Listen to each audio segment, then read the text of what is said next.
नहीं, मेरी इससे सहमति नहीं है कि हिंदी को उतना मान सम्मान नहीं मिल रहा जिसकी वो अधिकारी है। भाषा को, ख़ास तौर से हिंदी भाषा को हमें दो रूप में देखना चाहिए। दो रूप हैं उसके, एक वो अकादमिक भाषा है, दूसरी वो लोगों के बोलने की भाषा है।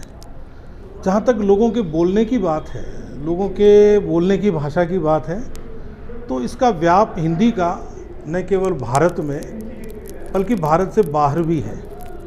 इसीलिए हमने ये कहा, हम कहते हैं कि भले ही इसे राष्ट्रभाषा जिस रूप में कुछ विद्वान कहते हैं उस रूप में घोषित नहीं किया गया हो, लेकिन ये राष्ट्रभाषा है। यदि हम राष्ट्र को नेशन नहीं समझें तो देश के बाहर भी जहाँ भी भारतीय जाते हैं वहाँ हिंदी साथ जाती है।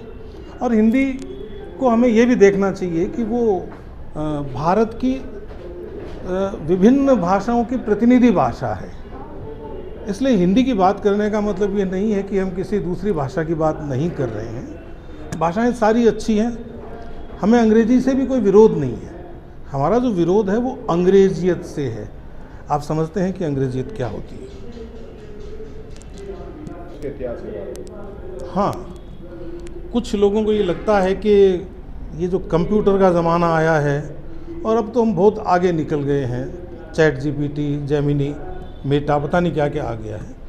इन सब चीज़ों को मिलाते हुए, इन सब चीज़ों को साथ लेते हुए मैं ये कह रहा हूँ, ये पूरी दुनिया में शोध हुआ है इस बात को लेकर कि जो संस्कृत भाषा है उसे कंप्यूटर ने बड़े, ये कह सकते हैं कि बड़ी आसानी से ग्रहण किया है।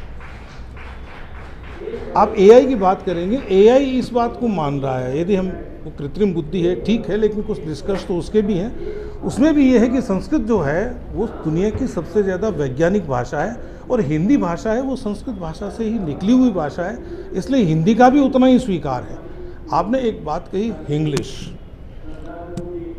ऐसा नहीं होना चाहिए, लेकिन व्यक्ति बहुत बार बड़ा लिखना नहीं चाहता, लंबा लिखना नहीं चाहता, इसके लिए वो अपने, मैंने कहा था, अपने भाषण में भी कहा था कि व्यक्ति है वो अपनी खोज करता रहता है, आत्म उत्खनन करता रहता है।